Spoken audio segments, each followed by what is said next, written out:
When I was growing up, there were a few cartoons that I was truly captivated by, and I would watch them again and again over the years just so I could relive the excitement. I wasn't too unique in my tastes, so those shows would of course include Ben 10, Avatar: The Last Airbender, Danny Phantom, and, of course, Teen Titans. And while I had gone back and rewatched most of these shows as an adult to see what deeper meaning I could glean from them, Teen Titans had never received that sort of treatment. In all honesty, a large part of that was because in 2010, when I was 12 years old and my interest in superheroes was at its peak, a TV show called Young Justice came out and almost immediately devoured my obsession with Teen Titans into itself. Young Justice was, to me at least, an evolution of everything I loved about Teen Titans. Where Teen Titans gave us some glimpses of the people they were under the mask, the home lives and alter egos of the heroes in Young Justice were vital to understanding the characters on a deeper level, and the show didn't shy away from exploring that. And while Teen Titans did have arcs that would span an entire season, there were also filler episodes that would break up the tension in a way that honestly felt sort of clunky on a rewatch as an adult. In contrast, every episode in Young Justice, at least in the early seasons, would build on an existing narrative, with new episodes recontextualizing prior events and hinting at plot twists down the line. Something that interested me most, though, was how differently each show would portray the characters that starred in both. Characters like Dick Grayson, Garfield Logan, and as of Season 3, Young Justice Outsiders, Tara Markov. Tara Markov is a character that's always fascinated me. Teen Titans: The Judas Contract is considered one of the most iconic storylines in comic book history, but it's only had a handful of adaptations in the 40 years since it was published. Despite that low number of adaptations, Tara, the central character of The Judas Contract, is a wildly different character depending on which version of those adaptations you look to. And so, I wanted to take a closer look at each of those adaptations, as well as the original comic run from the 1980s, to see what leads to those differences in Tara's character, and to try to figure out what it was that ultimately led to her redemption. Tara's story begins in the 1980s. While the story of the Judas Contract began in issue 42 of Tales of the Teen Titans in 1984, Tara herself was first introduced in issue 26 of The New Teen Titans, way back in 1982. Beast Boy, at this point in his life going instead by Changeling, goes to the Statue of Liberty and finds a superpowered girl named Tara. The girl immediately takes off, stating that someone is going to kill her for failing her mission like this, and despite Changeling's best efforts, Tara escapes without any further developments. Admittedly, Tara is more of a side story in this issue, only showing up in 3 pages in the middle of the chapter. It's not until issue 28 that she's officially considered important to the Titans. In this issue, Changeling confronts Tara again, this time while she's robbing a bank. Changeling has immediately started flirting with her, while she shows complete disinterest in him. At this point, Tara is still scared, but now she's claiming that it's her parents who are in danger of being killed, rather than herself. This time, Changeling manages to get the drop on Tara and brings her back to the Titans Tower, where he, Kid Flash, Raven, and Cyborg convince her they can help her if she lets them. She reveals her true name is Tara Markov, illegitimate daughter to the King of Markovia. She claims that terrorists have kidnapped her father and the Queen, and they'll kill the two of them unless Tara does what they say. After a confrontation with the terrorists, Tara and the Teen Titans confirm, to Tara's horror, that her parents are dead. Changeling poses some questions about her story afterwards, and she storms off, saying she's not a Titan and she doesn't plan to be. Changeling follows her back to her old apartment, where she's changed into a new costume that she says she's made herself, and now asks if she can join the Titans, despite her protests against the concept just 1 issue earlier. The Titans discuss it, and since no one can think of a reason not to include her, she's made a member of the team, and begins going on missions with them. This version of Tara is extremely volatile from the start. She constantly butts heads with the Titans while out on missions, seemingly despising taking orders from the other members. She frequently expresses frustration with them for not treating her as a closer friend than they do, despite constantly balking when they try to get her to open up any more than she did when they first met. Speaking of that backstory, it's apparent to the Titans that there are some significant gaps in the logic of it that become more and more glaring as they do start to learn more about her, such as when they meet her brother Geoforce when they team up with the Outsiders. Changeling very quickly notices that Geoforce's costume matches her own very closely, despite the supposed facts that the two haven't met once since becoming superpowered, and that Tara made her costume on her own. Anytime they mention these gaps in logic, however, she gets an attitude and angrily refuses to engage with them. That said, anytime that people respond negatively to her attitude, it immediately vanishes, and suddenly she's essentially a little girl begging not to be kicked out of the cool kids table, like when she punches Changeling for annoying her, then pleads not to be thrown out of the Titans when he gets angry with her. Despite this, the Teen Titans do start to warm up to her and view her as one of their own. Changeling and Kid Flash very quickly feel that she's earned their trust, and Starfire and Wonder Girl express fondness for her as well, insisting that she will learn their secrets with time. In issue 34, the Titans even throw a surprise party to celebrate Tara's 16th birthday. This party is interrupted by a call from Slade Wilson, also known as Deathstroke, saying that either Beast Boy dies by his hand, or a stockbroker he's kidnapped will instead. Tara decides she'll fight Slade on her own to prove herself worthy of the Titans' trust once and for all, and she does manage to hold him off on her own until the rest of the team can catch up, at which point he declares that she's stronger than the rest of them and seemingly kills himself. Impressed, the Titans decide once and for all that Tara is one of them.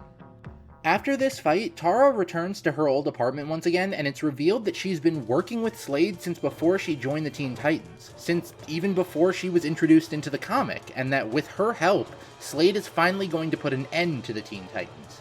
Tara is there to get to know the Titans, to learn their secrets and weaknesses, and to report everything back to Slade. Her intel even includes recordings of everything she sees while with them by way of camera contact lenses that Slade has provided for her. Slade's control over Tara doesn't stop there, however. While it's not said in so many words, it's abundantly clear that Slade has some sort of romantic relationship with Tara that he uses to manipulate her into doing what he wants, although it's hardly needed. When Tara reports to Slade, she expresses how disgusted she is in her so-called team, and how she can't wait to bring them down. Slade even harbors some fear regarding Tara, fully believing that if she realized just how strong she really was, there wasn't much he could do to stop her from killing him if she wanted to. By the time the Judas Contract actually starts, Tara has been on the team for roughly a year, and at this point it's undeniable that most of the Titans view her as a close friend. Wonder Girl has asked Tara to be one of her bridesmaids, seeing her as a representative of the future for both the Teen Titans as well as her own. Cyborg shows Tara where he lives and lets her in on his desire to revitalize his community. Even Changeling drops his usual smarminess and admits to feeling like he needs the team more than they need him, and the two ultimately share a kiss. The only remaining holdout at this point is Raven, who openly admits that she feels a deep evil looming inside of Tara. Unfortunately for the Titans, this closeness with Tara has given Slade all the information he needs, and the two of them capture the entire team, with the exception of Dick Grayson, who manages to escape into a crowd to lose Slade, who chalks it up to him being nervous about trusting someone as unstable as Tara. Eventually, Dick makes his way to Titan's Tower, where he meets Adeline Green, ex-wife of Slade Wilson, who reveals to him Slade's plot as well as Tara's treason. She further explains that her son Jericho has the powers to take over people's bodies, and he goes with Dick, now using the pseudonym Nightwing, to save the Titans from their fate. Slade and Tara have given the Titans over to Hive, a cult that seeks to absorb the power of the Titans for their own purposes. It's here that the Titans learn that Tara has never been one of them, and this was always her goal. Nightwing and Jericho infiltrate the facility but are quickly defeated by Tara and brought to join the rest of the team. This proves to be her undoing, however, as once Slade sees Jericho and recognizes him as his own son, he demands that he be released. And this gives him the opportunity to take over Slade's body and free all of the Titans. This enrages Tara, as from her perspective, Slade has betrayed her, and she quickly loses control. Slade finds himself unable to convince her that they're on the same side, and the Titans don't fare any better. Every attempt to calm Tara only causes her to become angrier and angrier, until she begins to destroy the entire facility, and the Titans have no choice to flee as she crushes herself in the rubble that she's created. The Titans decide to let the world believe Tara was still a hero, and she's given an honorable funeral. Despite the name of the team, most of the Teen Titans are adults at this point in the story, and had things been different, Tara would have had no shortage of mentors in this group. One thing I find important to note about Tara's tenure in the original Teen Titans comic, however, is that when she joins the team, most of the other members are all going through their own crises that leave them distracted and unable to truly accept Tara into the fold for a while. Dick Grayson is growing increasingly frustrated with his seeming inability to step out of Batman's shadow and blames his continued use of the mantle of Robin. And Starfire is struggling with the growing distance between herself and Dick. While he was quicker to accept her than most of the team, Wally West, ironically similar to Tara, feels unwelcome in the Teen Titans and is debating whether he belongs in the world of superheroes at all or if he should just go back to college. Raven is struggling with controlling her powers without hurting others in the process and has largely secluded herself from the team to make certain her father can't use her as a means to taking over the world. Cyborg is recovering from the fallout of an apparent betrayal by his closest friend outside the team, and Wonder Girl is trying to figure out the identities of her real parents, and on top of that, she's engaged and soon to be married. The only other person on the team who wholeheartedly welcomed Tara into the fold was Changeling, another teenager. None of the adults on the team was in a place to truly give her guidance until it was tragically too late. There are references to Tara Markov in other DC comics throughout the years, but it wasn't until 20 years after the comics were originally released that there was any sort of reboot or adaptation that told the story of Tara Markov any differently. This adaptation would come, of course, in the form of the 2003 Cartoon Network show Teen Titans. Tara doesn't arrive in the show until the second season, but since Slade is the main antagonist of the first two seasons, there is a little bit of information that's worth noting from the first. Slade has some sort of vendetta against the Titans, and we see early and often the lengths he'll go to in order to see them defeated, such as recruiting other villains into his schemes. He even forces Robin to serve as his apprentice in the Season 1 finale, showing that he has some interest in creating a double agent and using them to destroy the Teen Titans from within. Beyond this, there's one moment in particular very early on in the show that I think is worth explicitly pointing out. This destruction, will we harm the innocent? Would it matter if you did? You are unique, gifted, better. Why should anything interfere with your enjoyment? This line perfectly echoes the attitude that the original Tara had regarding superpowers, which seemed to serve as her deepest underlying reason for hating the Titans. While we never see Slade say this line to Tara to give her that philosophy, it's not ridiculous to think that this line could have come from him. Tara herself only arrives in the third episode of the second season, and while there are some similarities between this version of her and her source material, there's also some stark differences. When the Titans find Tara, she's running from a massive scorpion, only to realize as they're about to help her that she doesn't need help. She's luring the scorpion into the trap. Once she's done with this beast, she introduces herself to the team happily, expressing how cool she thinks they are. In this version of the story, the Teen Titans are largely very impressed with her, with Starfire, Beast Boy, and Cyborg quickly viewing her as a friend, and Starfire demanding she be their guest while she's in Jump City. As the 6 teens walk back towards the tower, the viewer is informed of what I think is the most important difference in this adaptation. Tara hasn't met Slade yet, and while he does have plans for her, she isn't aware of these plans when we first meet her. While most of the team is happy to meet her, there are some holdouts. Raven is naturally mistrusting of this newcomer, and Robin wants to see if she can handle his training course before fully extending an invitation to her. This desire from Robin scares Tara, and at first she wants to run away rather than go through his training. This version of Tara has a secret she wants to hide from the Teen Titans too, but after she and Beast Boy bond and she agrees to stay one more day, we learn what that secret is. Tara can't fully control her powers, and the reason that she's been drifting from place to place is that wherever she goes, she causes destruction. Beast Boy promises he won't tell the rest of the team, and the next day at training she shows herself to be deserving of Robin's trust.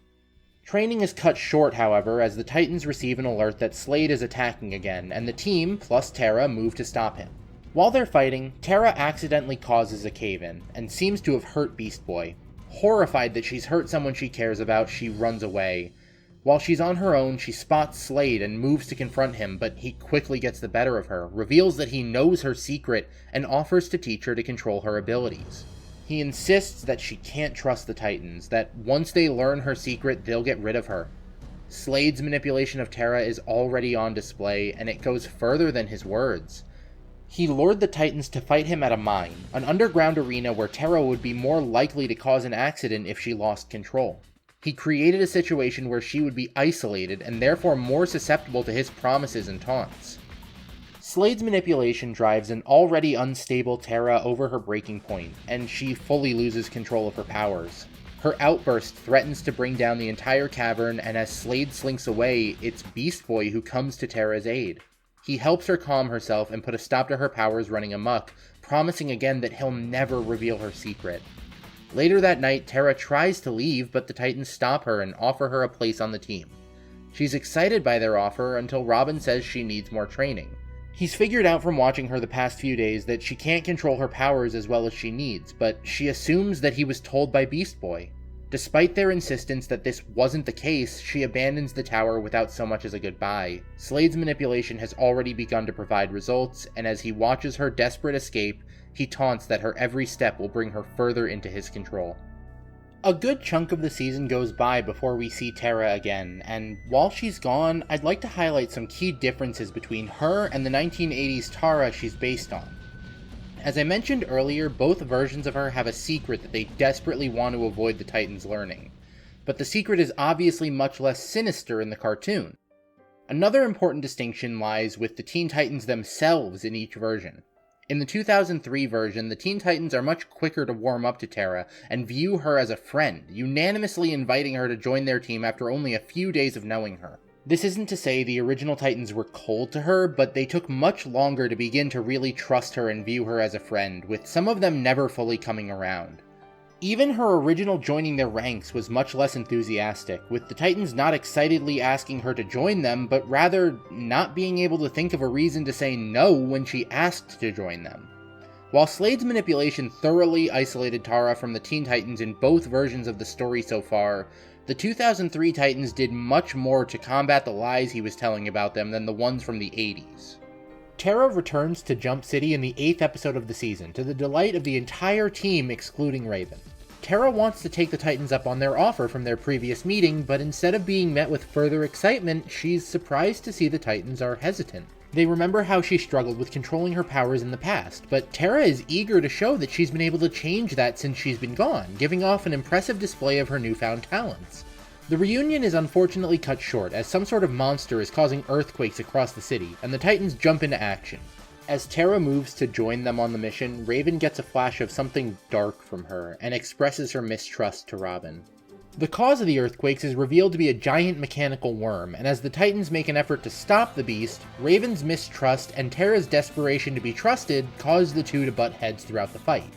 Before long, the worm escapes, and it's made clear that Slade is behind its rampage, as well as two others. The Titans split up, with Beast Boy, Cyborg, and Starfire going off to slow down the worms, and Robin, Raven, and Terra going after Slade to find out what his plan is. Eventually, the Titans learn that the worms are gathering around Titan's tower, planning to sink it into the ocean. While the Titans try to stop the drills, Slade arrives and attacks Robin, leaving Raven and Terra alone. And while they at first continue to fight over how to handle the situation, the two manage to put their differences aside and unite to save the tower. Terra has earned the trust of Raven, as well as a spot on the team and her own room in Titan's tower. As Terra settles in for the night, she says she can't believe they really trust her, a slight sign towards the tragic turn the story will soon take. A few episodes later, we see Terra out on a mission with the Titans, fighting a bunch of Slade's robot henchmen. Things seem fine at first glance, but Terra is notably upset about something as the fight goes on. We see shots of the Titans minus Terra with stats and figures appearing next to them, and it's revealed that Slade is watching their fight, gaining insight into how the Titans work as a unit, and as individuals. He says to someone with familiar blue eyes that soon all their hard work will pay off, and the Titans will be annihilated. If you're familiar with the original Judas Contract storyline, you already know what's coming for the Teen Titans. But even if you haven't, the end of the previous episode we covered added onto this scene can give more attentive watchers some clue as to what's about to happen. Later on, the Titans are back at the tower and everyone is piling on admiration for Terra, saying how happy they are to call her a friend, how glad they are that she's finally joined the team. Even Raven, who's normally distant and hesitant to compliment someone, agrees with the sentiment. Strangely though, Terra shakes off their praise, insisting that she's only doing her job. Her behavior a far cry from the overeager girl they initially met who wanted nothing more than to impress her new friends. Cyborg locks down the tower and the teens all head to bed. Terra sends an email to someone, both the contents and the recipient unseen to the viewer, and she slams her laptop shut when she hears someone at her door. Beast Boys come to give her a present and ask her out on a date the following night. She's clearly moved by the gift, but when she hears about the date, she turns cold and slams the door in his face. She seemingly changes her mind though, and asks Beast Boy if he trusts her, and offers to go out with him tonight. The two leave the tower, right as an army of Slade's bots arrive. While the rest of the Titans are desperately fighting to protect their home, Terra takes Beast Boy to a few of her favorite places to visit from before she joined them, all the while racked with guilt over the knowledge of what's happening to her new home. They finally end up at a rundown amusement park where Terra used to consider her home, and Beast Boy confronts Terra about how she's been acting, telling her he can see something's wrong. Terra brushes him off at first, but eventually she asks him if he'd still be her friend if he learned something bad about her, and he promises he will. Before she can tell him about any of those bad things, Slade reveals himself, angered that Terra tried to run away from him. A fight ensues, but rather than fighting Slade alongside him, Terra mostly tries to pull Beast Boy away and get him to leave with her. When Beast Boy says they need to return to Titan's Tower, Terra refuses, saying she can't go back there. And Slade reveals the truth about Terra.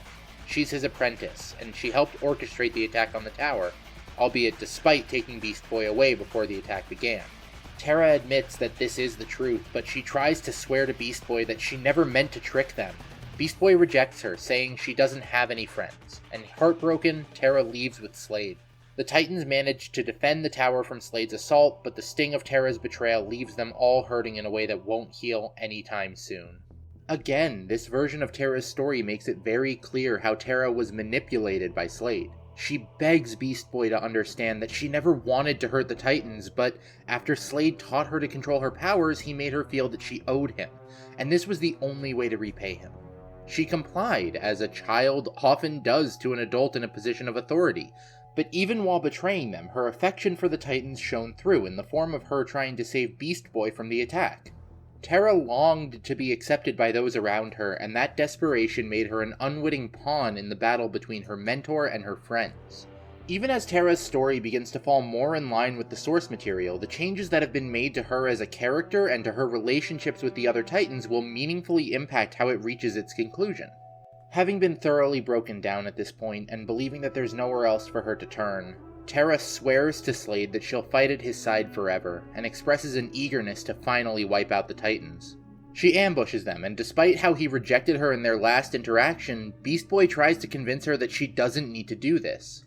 Terra throws his words back in his face and continues her assault, although the Titans start regaining their footing and turn the fight back to their favor. That is, until Slade steps in and uses Terra's new suit, complete with a neural interface, to activate her powers and make a swarm of constructs. Slade's control of Terra has become so complete at this point that it's gone beyond emotional manipulation. He now truly has control of her every move, even if she doesn't realize the totality of this yet. Overwhelmed, the Titans have no choice but to retreat. Back at the tower, the Titans lament that they couldn't fight Terra the way they would have fought other villains, and Beast Boy points out that this is because she was their friend and they still care about her. Raven furiously declares that Terra was always evil and there's no helping her now. Robin agrees, stating that if she's working for Slade, she needs to be stopped. But Beast Boy reminds him that when he worked for Slade in the past, the Titans didn't give up on him, and Robin says that she gets one more chance. Just then, Terra breaks 3 villains out of prison and puts them under Slade's control, who promptly sends them each off to attack separate targets. The Titans split up to handle each attack, deciding they'll deal with Terra after putting out these more pressing fires, not yet realizing that all 4 villains are connected and that they're walking straight into a trap. Raven makes quick work of Overload only for Terra to get the drop on her, and uses manipulation tactics she clearly picked up from Slade to keep her off balance, and defeats her without much of a struggle. She then heads over to Starfire and Robin, knocking Starfire off a cliff before taking off to have the Earth itself open up to devour Cyborg and Beast Boy, who pleads one last time for her to not hurt her friends. Robin finally catches up with her and confronts her, asking her why she would do this to them. Terra taunts him, saying the only thing they did to deserve this was being born. At long last, Terra is acting like her original self, after a full season of abuse from Slade. Robin attacks and forces her to confront what she's become, revealing his past of working with Slade. and she lashes out, insisting she doesn't need saving. She wants to kill the Titans. Ultimately, Terra gets the upper hand and defeats Robin, allowing Slade to take over the city. The Titans regroup underground and accept that Terra is really gone, and vow to stop her no matter what it takes. There's one more episode in Terra's story, but there's something else about this episode I feel the need to address first. Terra brags about wiping out the Titans, and each of the ways they're defeated by her do seem to be pretty surefire death traps. And yet they all survive. Cyborg and Beast Boy survive being crushed in an earthquake. Starfire survives falling off a cliff into the ocean while unconscious.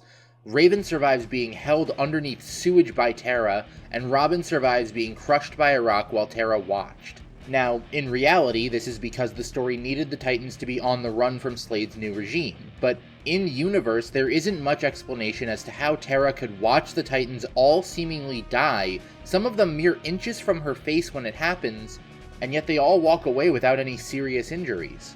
The only option that makes sense to me is that she let them live, brought them just to the brink so it would look good for Slade, but gave them the opportunity to slip away without being noticed.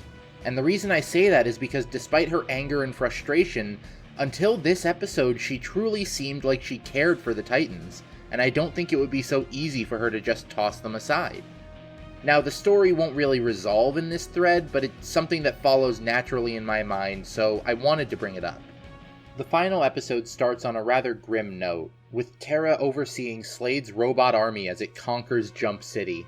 Terra reflects on the things that she's done, claiming that she doesn't regret any of it, but the truth betrays her as she patrols the city and flashes back somewhat mournfully to the time she spent with the Titans. Her reminiscing doesn't last long, however, as the Teen Titans return from hiding in the shadows to make their move. Attacking from the shadows, Terra is thrown off balance, and she tries to plead to Beast Boy to spare her, which falls on deaf ears. The Titans surround her, and she flees, despite Slade's protestations. When she returns to their base of operations, Slade beats Terra for running, saying he won't tolerate failure. And what the Titans put her through was nothing compared to what he's about to. She tries to stand up to him, but Slade tells Terra again that she can't leave him, that no one else would take her after what she's done for him.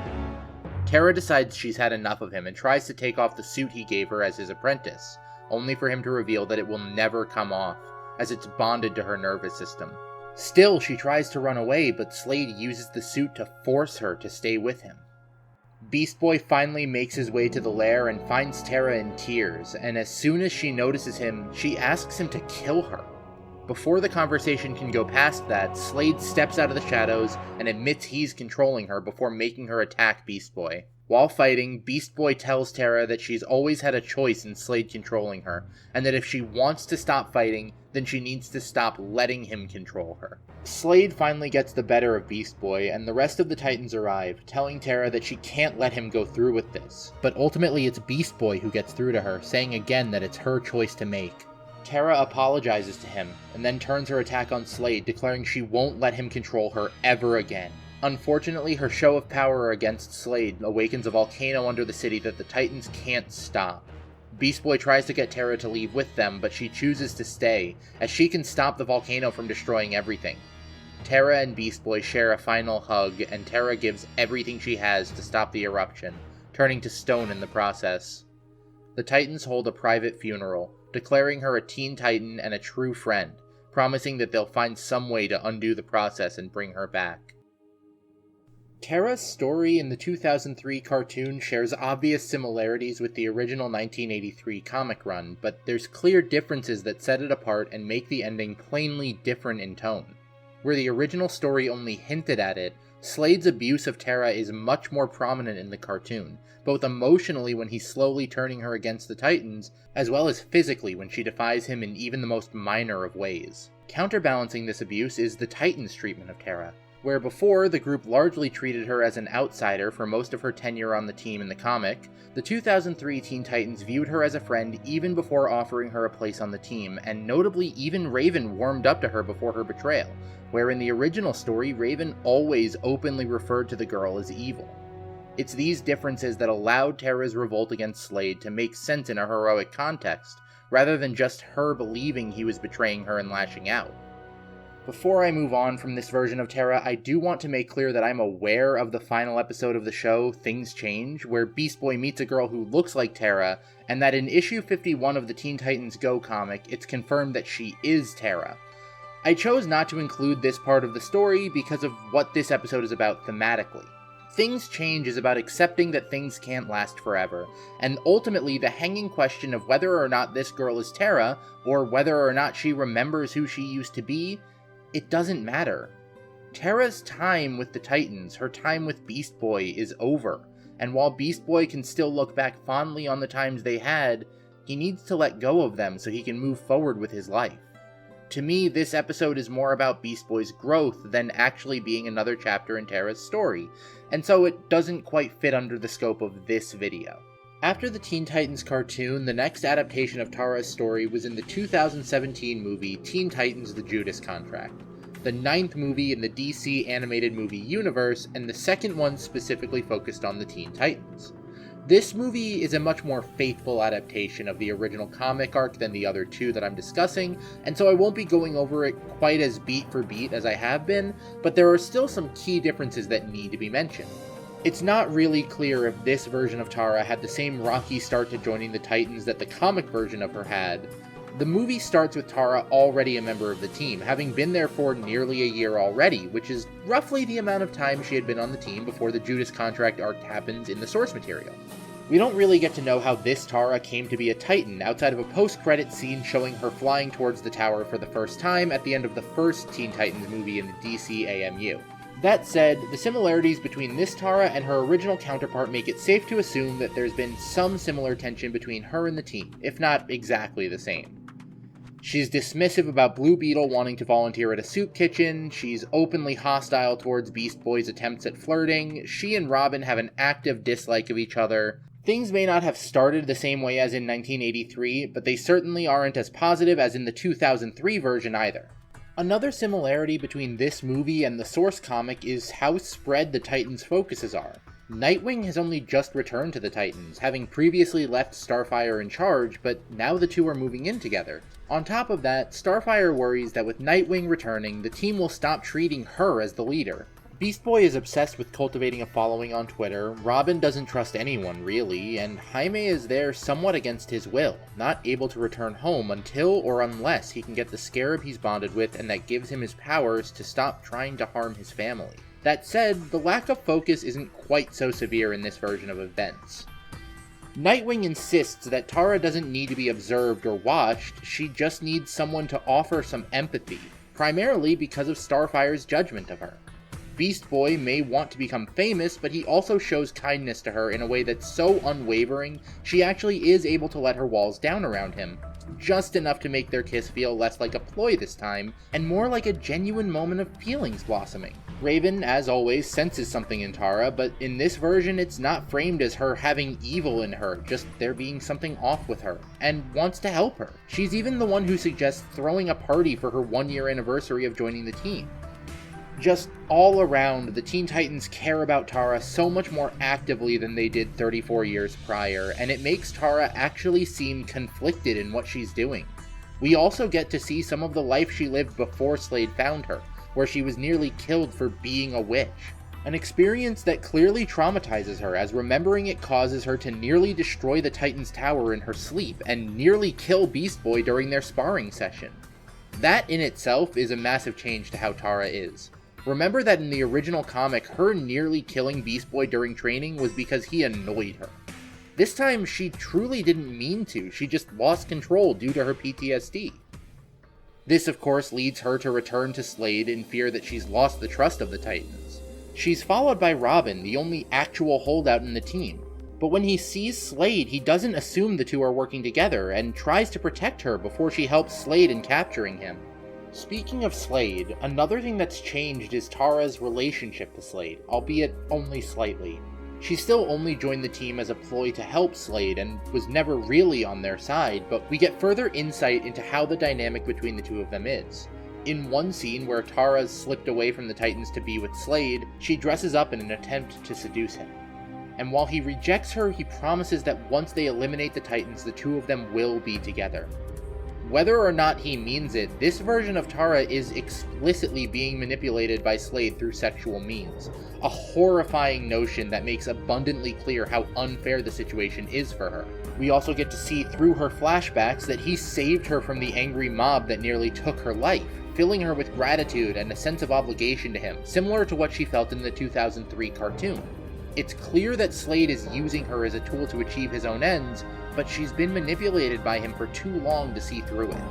Robin, however, has no problem seeing through his manipulations and lays it all out for her, further feeding into the misgivings that she has about what she's doing. At this point, though, it's too late. Throughout the movie, the Titans have been trying to take down Hive, but always find themselves arriving too late to make any real progress. This is, of course, due to Slade and Tara feeding Hive intel about the team, and it's time for their final move: systematically kidnapping each of the Titans to give to Hive. But this time there are two key differences in how the final confrontation goes down. Jericho, Slade's son, isn't in this version of the story, and so isn't able to take control of Slade and force him to free the Titans. And Nightwing didn't simply escape capture, he faked his own death to escape, leaving Slade one Titan short to complete his deal. In order to complete the transaction, Slade gives them Tara instead, meaning his betrayal is genuine in this version, not something that Tara imagines and loses control over. Luckily, even without Jericho, Nightwing is able to show up and interfere with Hive's plans and save the Titans. They take the fight to Slade and the leader of Hive, Brother Blood, but soon find themselves losing until Tara wakes up. Remembering Slade's betrayal, Tara is blinded by rage and attacks him relentlessly, leading to the facility collapsing. Having killed Slade, her rage gives way to despair, and as she locks eyes with Beast Boy, she utters a short apology and sends him to the exit with the rest of the Titans, choosing to bring everything down around her, ending her life then and there. In the movie's epilogue, Beast Boy makes a guest appearance on Kevin Smith's podcast and talks about what character traits make someone a good fit for the Teen Titans. The conversation turns to Tara, and Beast Boy takes the moment to acknowledge the pain that Tara suffered in her life, and that despite everything, when it mattered, she rose to the occasion and was truly a hero, making it clear that she was deserving of the title of Teen Titan. For the most part, the 2017 movie is a retread of the original storyline from the Judas Contract, but there are clear differences that give the ending a very different tone. Slade's abuse and manipulation, the affection and care from the Titans, the reason that Tara betrays Slade. Every single detail changed between the two versions paints Tara less as a destabilizing force and more as a victim of circumstance. Both versions of Tara choose to do terrible things, and both versions of Tara paid the ultimate price for it. But one dies because of her own inability to trust any of the people around her, and one dies to atone for choosing to trust the wrong people. While the blueprint may be the same, the feeling each one leaves the viewer with couldn't be more different. After the 2017 movie was released, the next adaptation was not far behind. Unlike every version of Tara Markov so far, where there was well over a decade between one telling of her story and the next, Young Justice would adapt her story in its third season, Young Justice Outsiders, starting in January 2019, less than a 2-year wait.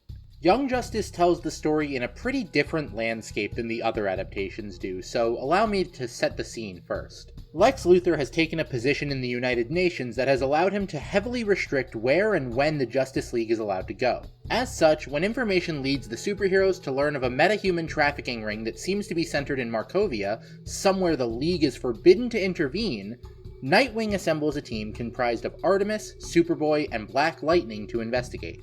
Around the same time, the young Prince of Markovia, Brion Markov, has approached the geneticist Helga Jace, believing that this metahuman trafficking ring is what led to the mysterious disappearance of his sister Tara, and demanding that she help him unlock his own metapowers in order to find and save her. Brion ends up meeting Nightwing's team after his power is awakened, and ultimately Brion is exiled for his powers, forcing Nightwing and the others to bring him back to America along with Dr. Jace, as well as a mysterious teenager with strange powers at this point only referred to as Halo.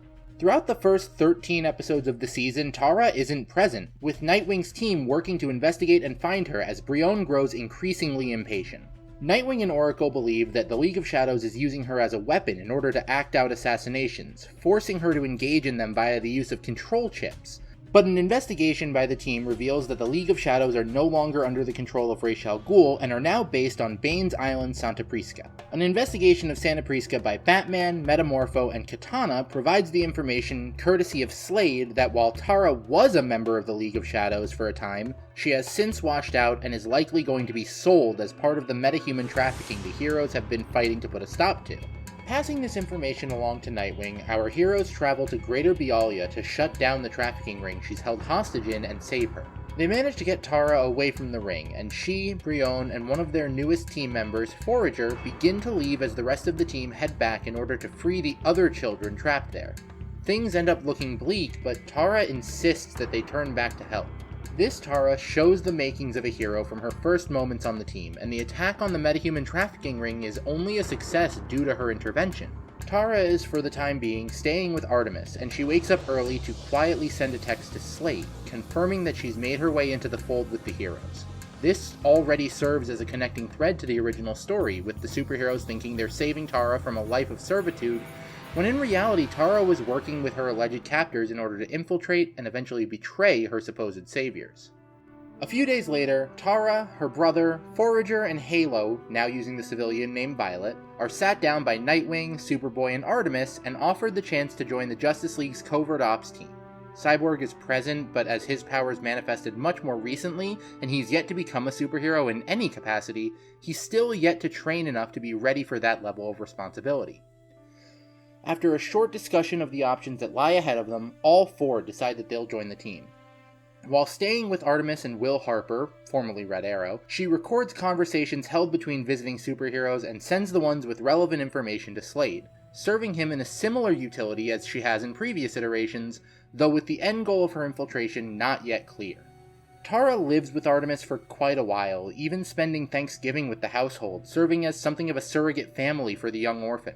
Likely in part thanks to this living situation, Artemis quickly becomes a mentor to her while she's adjusting to being a member of the team. The two of them, along with Halo, Beast Boy, and Brion, go on a reconnaissance mission in Russia, investigating the forming of a new superhero team. The mission goes awry as supervillains arrive to attack the base, and the team has no choice but to make themselves known and deal with the villains, not knowing that they're there under the orders of Amanda Waller as part of the Suicide Squad.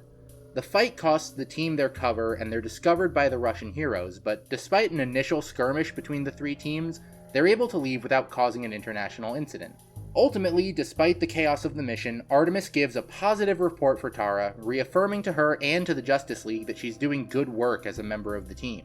Ultimately though, Tara does move out of the Croc-Harper household. Beast Boy has been growing more and more frustrated with how behind closed doors the battle between good and evil has become, and decides that there needs to be a superhero team for young heroes who can operate in the light of day, as opposed to the covert missions of the team.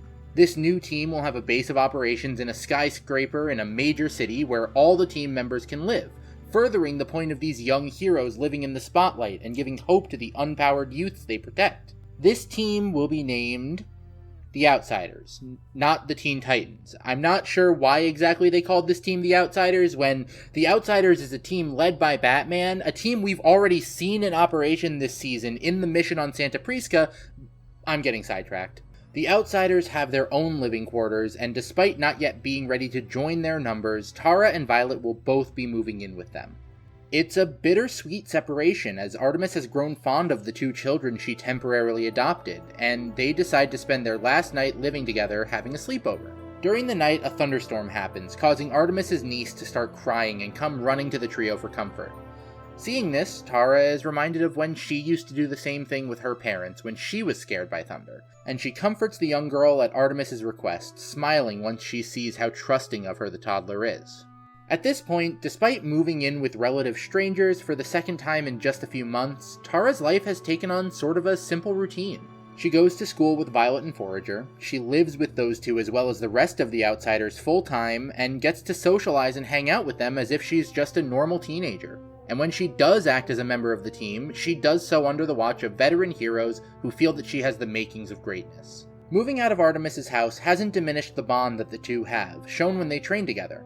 Tara struggles with one of the moves that Artemis is trying to teach her, and it causes her to flash back to her training with Slade, where Slade would beat her anytime she would make a mistake, continuing the cycle until she finally got the move down. Artemis provides a gentler hand. telling her that no one expects her to be a master of combat right away. Artemis is no stranger to abusive mentors and wants to provide a safe place away from that sort of treatment for her protégés, an outlook that allows Tara to let her in just a little bit more. Things take a turn for the worse briefly when Violet opens up to Brion and Tara about the memories they've started to recover since they met Brion and the others at the start of the season. Over the course of the story, it's been discovered that Violet's existence is the result of a mother box, a species of sentient computers, dying, and its soul getting trapped in the body of a young girl named Gabrielle, who had died roughly the same time. Violet has also realized that Gabrielle was the person who let the assassins into the Markovian palace to kill Brion and Tara's parents and kidnap Tara in the first place. They've been overcome with guilt over this realization and want to come clean and apologize to the Markovs, who admittedly respond poorly. Brion has nothing to say to Violet, and Tara experiences a panic attack upon learning the truth of her parents' death, despite having not seen them in years. Then, once she realizes that Violet has run away after telling the truth, she's overcome with guilt for her reaction, and has Artemis help track them down and bring them home. This is a far cry from the original Tara of the 80s, who had no real care for her dead parents, and would certainly never feel guilt over hurting the person who's supposedly responsible for their death. An important detail that likely lends itself to why Tara is so much more attached to the heroes in this iteration is the level of contact she has with her so-called master. In other versions of this story, Tara frequently has in-person rendezvous with Slade to give progress reports on her mission, and more importantly, to reinforce the manipulation he's already put her through. He even outfits her with camera contact lenses so he can see and analyze everything she sees. Tara in previous stories had no ability to tell others what was happening even if she wanted to. His control over her was too thorough. In this version, though, all of her contact has been through texts. She reports to him every so often, and it seems he doesn't communicate with her at all outside of that, allowing her to shake some of his programming off and develop true attachments with the people she's been surrounded with. With one exception, this version of Tara never even sees Slade in person once her undercover mission begins. That one exception comes late in January, over 4 months after Tara was first rescued by the heroes. He demands to know why she isn't reporting on Halo or Cyborg, whose powers come from a father box he was merged with, a similar species to mother boxes, as the name would suggest. He's realized that she's grown fond of the heroes and has shown up to try and convince her that she can't trust them. Similar to Tara's first interaction with Slade in the 2003 cartoon.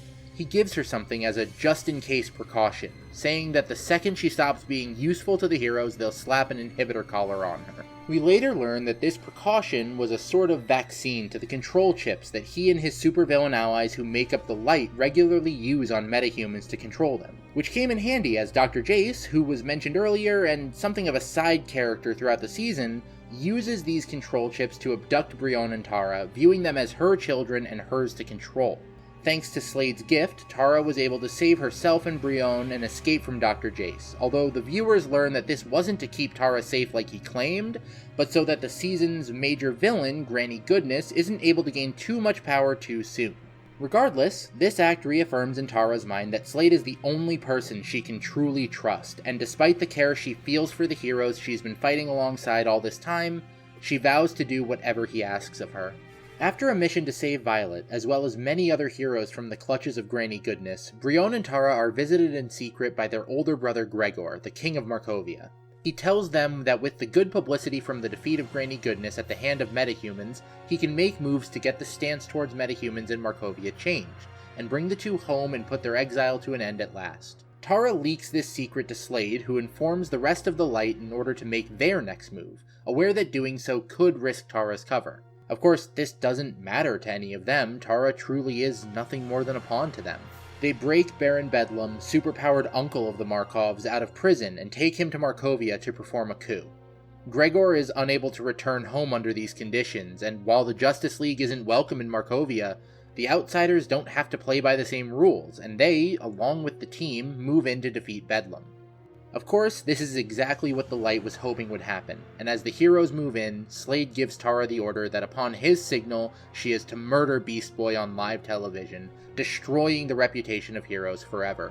The Outsiders move in on Bedlam, and after defeating him, Brion nearly kills him when Beast Boy tells him that it doesn't have to be this way, and that this isn't how the Outsiders operate. While Brion considers this, Tara is given the order to execute Beast Boy, but Artemis arrives and tells her that she doesn't have to do what Slade tells her.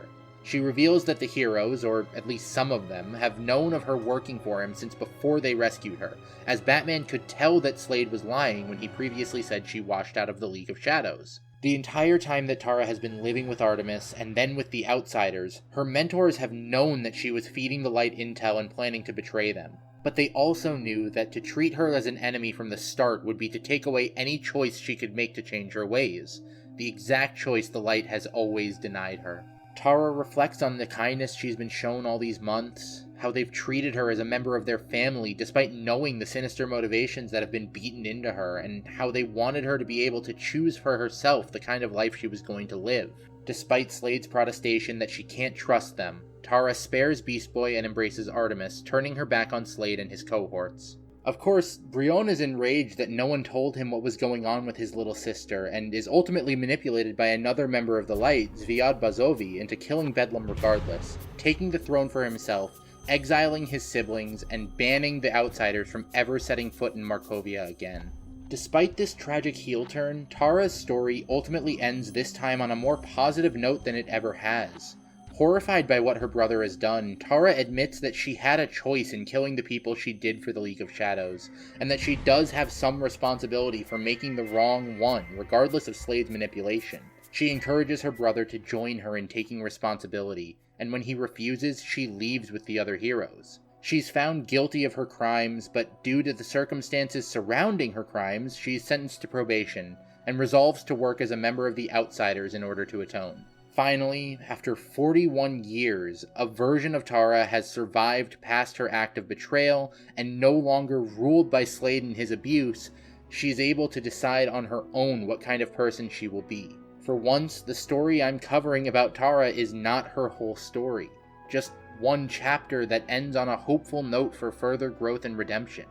And with that, every adaptation of Tara's story has been covered.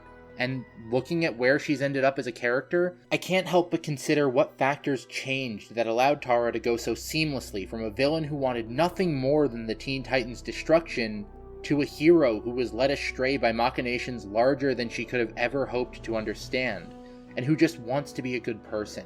And when I consider those factors, there's one line from the original run of the Judas Contract that plays over and over again in my head.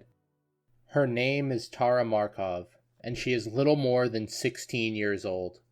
And due to the fault of no one but herself, she is insane.